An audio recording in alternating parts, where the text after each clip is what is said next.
네, 안녕하세요. 오랜만에 저희 스플렁크 어, 신규 버전인 7.2 버전에 대해서 간단하게 한 10분 정도에 걸쳐서 소개를 드리려고 합니다. 아시다시피 저희 스플렁크 닷컴프 행사가 얼마 전에 있었었는데요. 10월 1일부터 4일까지 디즈니랜드에서 있었습니다. 저도 한 3년 만에 참석을 했고요. 여기서 한 26개 정도의 새로운 제품들이 출시가 됐습니다. 그 중에 뭐 오늘 소개드릴 스플렁크 엔터프라이즈 7.2 신규 버전이 나왔고요. 그 외에도 머신러닝 툴킷 이나 ITSI, ESUBA 같은 제품군들이 전체적으로 새로 출시가 됐습니다. 그래서 오늘은 요거 엔터프라이즈랑 클라우드에 대해서 간단하게 말씀을 드리려고 하고 있어요. 이제 스플렁크 베이스에 가시면은 각 신규 버전 나올 때마다 저희가 그런 신규 기능들을 설명하는 앱이 나오는데요. 스플렁크 에센셜 포 클라우드 앤드 엔터프라이즈 7.2라는 요 앱을 설치를 하시면 요번 7점에 나온 기능들 전부 다 나온 건 아니고요. 그 중에서 이제 하이라이트가 될 수 있을 만한 부분들만 정리를 해놓은 앱입니다. 이거 한번 보시면은 좋을 것 같아요. 그래서 크게 이제 성능, 스케일, 관리성 이런 측면이랑 좀 더 쉽게 어떻게 스플렁크를 분석하고자 하는 분들을 위한 어떤 인베스티게이션, 익스플로레이션 부분 그리고 데이터를 분석하는 방법들 대해서 이렇게 나왔습니다. 그래서 요 앱이랑 장표를 통해서 설명을 드리려고 하고 있습니다. 쭉 다음에 한번 얘기를 하고요. 아시다시피 저희 스플렁크가 새 메이저 버전들이 매 2분기에 한 번씩, 1년에 두 번씩 새 버전이 나옵니다. 그래서 제가 이때 들어왔거든요. 6.3 버전, 이때쯤에 들어왔는데 그 이후로 한 둘, 셋, 넷, 다 많이 나왔네요. 예. 그러면서 이제 7.0부터 해가지고 이제 새로운 아주 큰 아페타이트 바뀌었죠. 바뀌면서 계속 개선돼 나가는 부분이라고 보시면 될 것 같고요.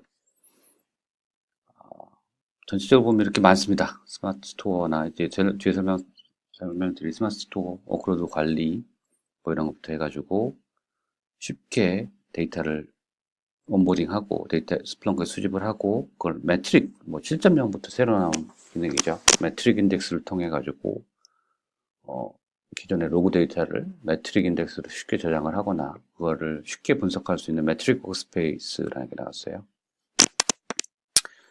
그리고 뭐 이런 뒤에서 설명드릴 SPL 안 쓰고도 할 수 있는 매트릭 워크스페이스 하나 그게 되겠죠. 그리고 스플렁크 베타라고 해서 다른 세션을 한번 설명을 드릴게요. 그거는 어떤 뭐 음성이나 자연어 처리 같은 걸 통해 가지고 스플렁크 데이터를 보거나 AR이나 뭐 가상현실이죠. 가상 증강현실 혹은 뭐 스플렁크 모바일 쪽도 또 개선이 된 부분이 있습니다. 기능들만 보면 이렇게 딱 보이는데요. 가장 중심적인 얘기만 할게요. 스마트 스토어라는 게 나왔어요. 스마트 스토어는 아시다시피 이제 스플렁크의 전통적인 어떤 다음 세대 데이터 아키텍처라고 이해를 하시면 좋을 것 같아요. 기존의 클래시컬한 아키텍처는 아시다시피 스플렁크가 데이터를 수집을 하는 방식이 로그가 인덱서로 쌓이게 되면 인덱서에서 핫, 콜드 식으로 해서 이제 각각의 데이터의 성격에 따라서 정해지는 인덱스의 주기에 따라서 이렇게 데이터들이 하나의 로컬 디스크에 저장이 되게 되고 그 여러 대의 스플렁크 인덱서에 분산이 돼서 저장하는 그런 구조를 가지게 되었죠. 전통적인 뭐 빅데이터 제품군들이나 MPP, 하둡 이런 제품군들이 전부 다 이런 어떻게 보면 하나의 그 컴퓨팅과 그에 대한 스토리지가 같이 붙어 있는 형식으로 저장이 되는 구조를 가졌습니다. 당연히 이렇게 데이터 양이 늘거나 분산에 대한 어떤 검색해야 되는 워크로드가 늘면 늘수록 인덱스들을 계속 추가해 나가는 방향으로 갔었었는데 세상이 많이 바뀌었어요. 이제 이러면서 어떻게 보면 이런 구조들이 새로운 어떤 데이터를 수집을 해야 되거나 데이터의 보관 주기가 늘어서 스토리지만 늘리고 싶은데 그런 것들이 좀 자유롭지 못했다는 게 한계였죠. 그런 한계를 좀 극복하고자 이제 새로 나온 게 스마트 스토어라는 구조입니다. 자세히 설명하자면 너무 길고요. 이게 이렇게 간단하게 말씀드리면 S3 혹은 S3 컴패터블한 어떤 오브젝트 스토리지 앞에 두고 기존의 인덱서들은 핫 버켓만 얘가 가져가게 됩니다. 얘가 가져가면서 필요한 데이터를 캐싱해서 쓰는 캐시 매니저가 이제 들어가게 됐어요. 이런 식으로 저장하게 되면은 필요하실 때 인덱서를 갑자기 뭐 수집량이 늘거나 혹은 검색량이 늘었을 때 인덱서만 곧장 붙이면 기존처럼 데이터가 분산되거나 이런 것들 별로 신경 안 쓰고도 쉽게 어떤 수집이나 검색법을 늘릴 수 있고 데이터의 보관 주기가 늘어났을 때도 중앙에 있는 스토리지만 늘리면 되는 거죠.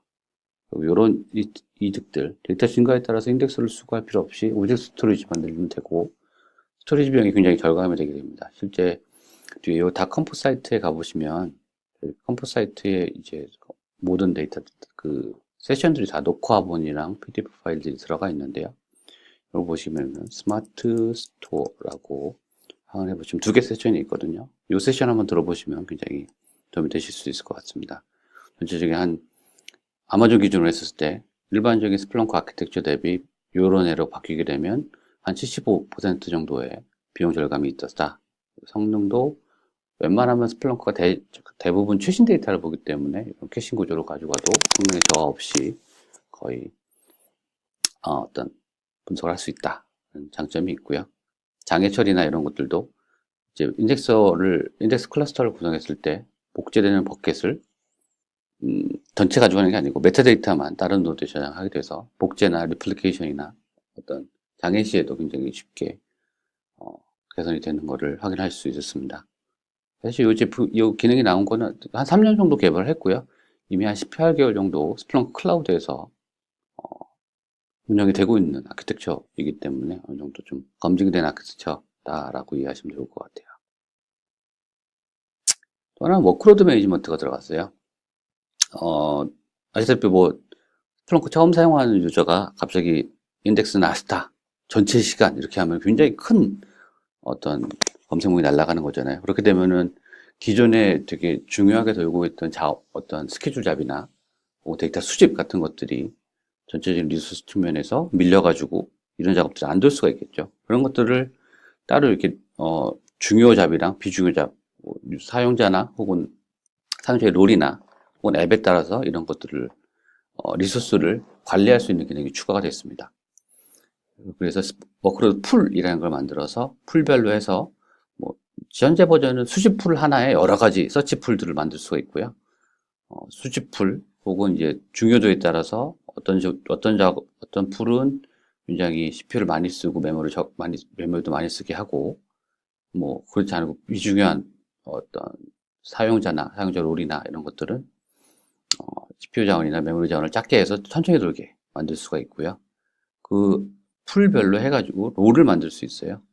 롤을 만들어서 롤은 특정 앱이나 특정 워크로드 룰이죠. 룰은 어떤 앱이나 혹은 사용자의 롤에 따라서 지정이 되고 그 룰이 풀에 확 이렇게 어사인 돼 가지고 수행한다라고 이해하시면 될 것 같아요. 성능도 굉장히 빨라졌어요. 성능도 그러니까 저희 아시다시피 스플렁크 저널.gz라고 로우 데이터를 보관하는 방식이 지집 방식이었는데요.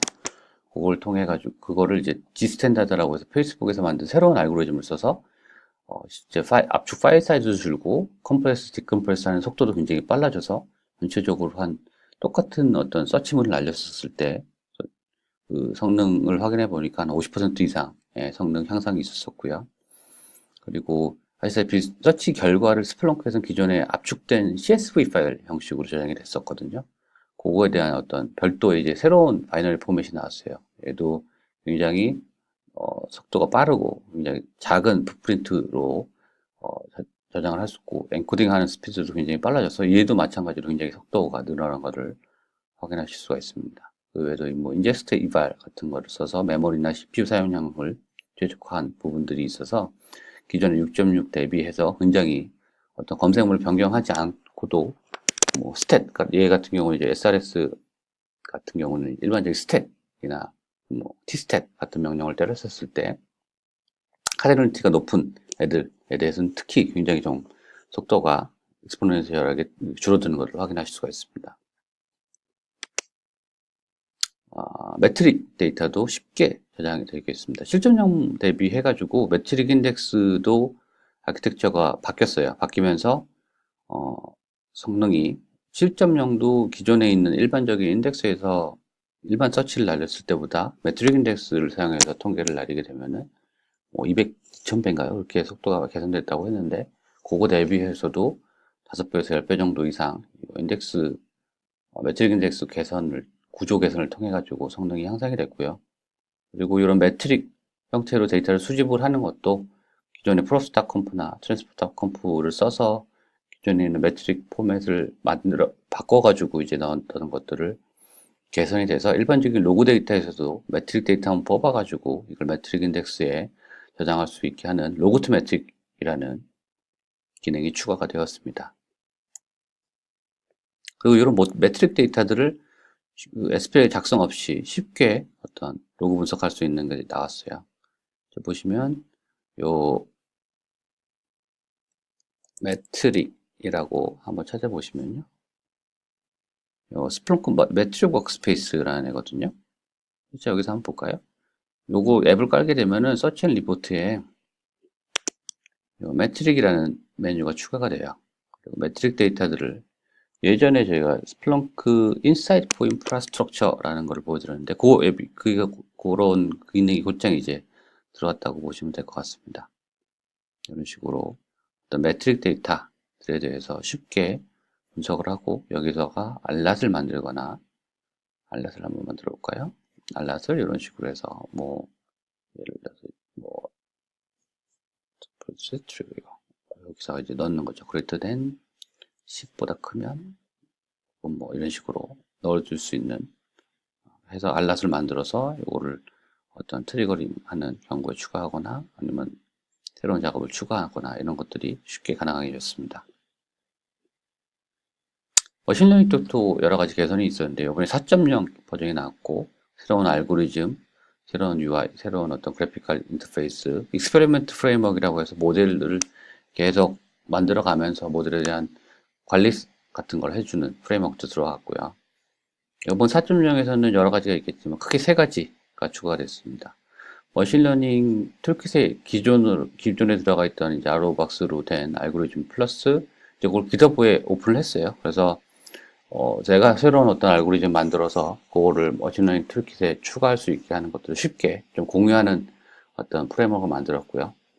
외부에 있는 스파크 클러스터를 이용해서 데이터는 스플렁크에 있고 핏이나 어플라이 작업들 할 때 sfit, sapply 이런 명령을 써가지고 스파크에 가서 빠르게 대량 데이터를 피팅하고 어플라이하는 이런 민메모리 작업을 활용하거나 외부에 있는 텐서플로우 컨테이너를 써서 텐서플로우에 있는 GPU 자원을 써서 빠르게 좀 이런 어떤 머신러닝 기능을 수행할 수 있게 하는 기능들이 이번에 머신러닝 툴킷 쪽에 포함이 되었습니다. 이런 식으로 동작이 되게 되고요. 굉장히 속도가 빨랐다라고 이해하시면 될 것 같아요. 마지막으로 UI 쪽입니다. UI 다크 모드가 생겼어요. 다크 모드 한번 볼까요? 다크 모드. 대시보드 만들어 놓은 게 있나요? 대시보드 여기 이제 마지막에 될 것 같네요. 대시보드 있을 때 대시보드에서 어두운 테마가 생겼어요. 옛날처럼 이제 CSS 수정하고 이럴 필요 없이 굉장히 쉽게 다크 모드를 우리나라 사람들이 좋아하는 다크 모드를 여러분의 대시보드에 정화할 수 있게 바뀌었습니다.